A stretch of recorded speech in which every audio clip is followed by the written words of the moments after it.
Pan India star Prabhas Maruthi దర్శకత్వంలో the Raja Saab అనే సినిమాను చేస్తున్నాడు. ఈ సినిమా 1960 నేపథ్యంలో సాగే కథతో రొమాంటిక్ హర్రర్ డ్రామాగా తెరకెక్కుతుంది. ఈ సినిమాలో ప్రభాస్ సరసన మాలవిక మోహన్ నటిస్తుంది. తాజాగా ఈ సినిమా నుండి ఒక అప్డేట్ వచ్చింది. ఈ సినిమా టీజర్ త్వరలోనే రిలీజ్ కాబోతుంది. ఇప్పటికే టీజర్ పనులు పూర్తి కాగా ప్రభాస్ డబ్బింగ్ కోసం వెయిట్ చేస్తున్నారు. ఈ వారంలోనే ప్రభాస్ భారత్కు రానున్నట్టు సమాచారం. వచ్చే వారం నుంచి ప్రభాస్ రాజాసాబ్ డబ్బింగ్ స్టార్ట్ చేయనున్నట్టు సమాచారం. ఈ క్రమంలో రాజాసాబ్ టీజర్ జూన్ 2వ వారంలో రిలీజ్ చేయాలని మేకర్స్ ట్రై చేస్తున్నారు.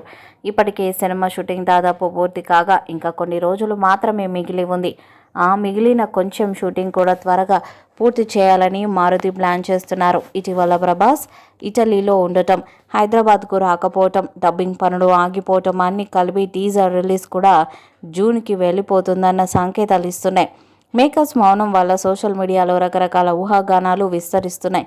మరి ఈ ఏడాదిలోనే సినిమా వస్తుందా లేదా అన్న అనుమానాలు కూడా వ్యక్తమవుతున్నాయి.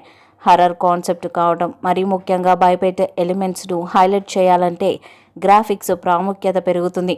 అందుకే మేకర్స్ ఎలాంటి రాజీ లేకుండా పనిచేస్తున్నారని టాక్.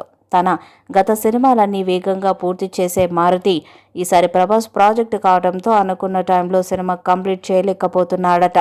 ప్రభాస్ కెరీర్లో హర్రర్ కామెడీ జోనర్లో ఇదే ఫస్ట్ మూవీ కావడం, భారీ విఎఫ్ఎక్స్ పనులు ఉండటంతో మారుతి కూడా క్వాలిటీ విషయంలో జాగ్రత్తలు తీసుకుంటున్నాడని తెలుస్తుంది.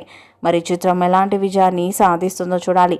రాజాసాబ్ మూవీపై మీ అభిప్రాయాన్ని కామెంట్ బాక్స్లో తెలియజేయండి. ఈ వీడియో మీకు నచ్చితే లైక్ చేయండి, షేర్ చేయండి, కామెంట్ చేయండి. మరిన్ని అప్డేట్స్ కోసం మన ఛానల్ని సబ్స్క్రైబ్ చేయండి. నోటిఫికేషన్స్ కోసం పక్కనే ఉన్న గంట సింబల్ని కొట్టండి.